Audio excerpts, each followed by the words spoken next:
and welcome back to the Ox Founders Global podcast. Today, we sit down with Thomas Hellmann, DP World Professor of Entrepreneurship and Innovation at Oxford's Saïd Business School, to discuss some big questions. Can entrepreneurship really be taught?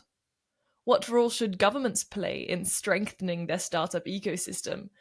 And why is it that so many women founders raise less than they could? This is an overview of insights from academia, policy, and real-world venture building with practical takeaways. Let's dive in. It is really, really great to have you here. We'll start immediately. Can you teach entrepreneurship? You know, I used to panic when people asked me that question because as a professor of entrepreneurship, obviously I'm supposed to teach entrepreneurship. I now do something different. I ask you, do entrepreneurs learn? And when I ask that question, everybody says, my God, yes, entrepreneurs have to learn a huge amount. The next question is, how do they learn? And a lot of people say they learn from experience, but that's really slow. So actually, they learn a lot from some of the entrepreneurship teaching. The point is not that we teach them how to do it right. The point is that we give them ways to understand what they're doing. And so I think entrepreneurship can play a huge role if done well. Amazing. You've spoken a lot about in universities as well, the difference between mindset versus venture approaches.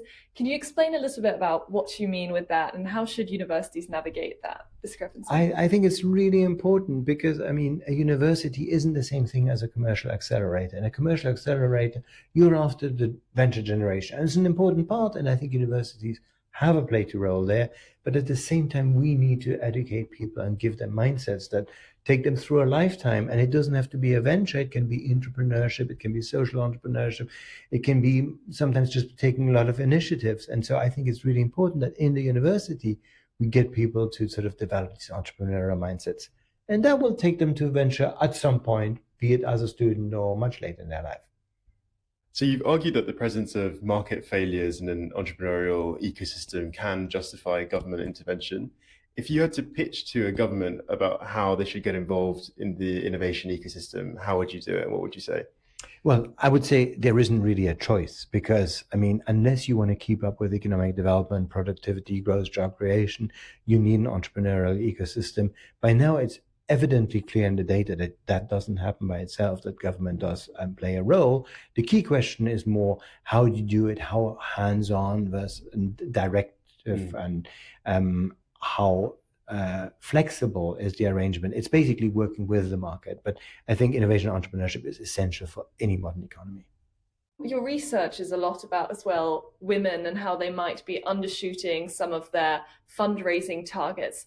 Do you have any advice to women, whether it's on raising capital or just in general avoiding those pitfalls? Yeah, so I think the key message from the research is that we find that women ask for less money, tend to get less money, although they are just as successful as men in terms of the probability of raising money. This is done in a specific crowdfunding database. But the reason that seems to be happening is that women angels tend to finance women founders, men angels tend to find men founders.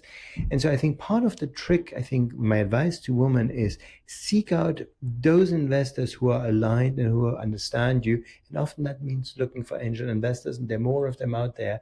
It does just maybe take an additional effort, but that seems to be true, sadly true, but sort of this notion that men finance men and women finance women seems to be at work in the market. Okay, perfect. And our very last question is a bit more of a fun one. If you could choose one historical figure that you think would make a great unicorn founder today, who would it be and why? Yeah, so I'm going to reveal my German roots here, but I'm going to pick Alexander von Humboldt. There's a beautiful book called Measuring the World by Daniel Kahneman, where he compares Gauss, great mathematician, against Alexander von Humboldt. And Gauss was the theoretician, Humboldt was the empiricist. He went out there, he discovered parts of the Amazon, but he had this incredible courage to just discover the new and go with what he finds. And I think that's one of the skills that unicorn founders have, is this incredible curiosity and then flexibility. Not an obvious choice, but an interesting one. Yeah, an interesting one. It'll go on our leaderboard. Thank you so much, Thomas. It's been a pleasure to be able to do this podcast with you today. Thanks for joining us. My pleasure.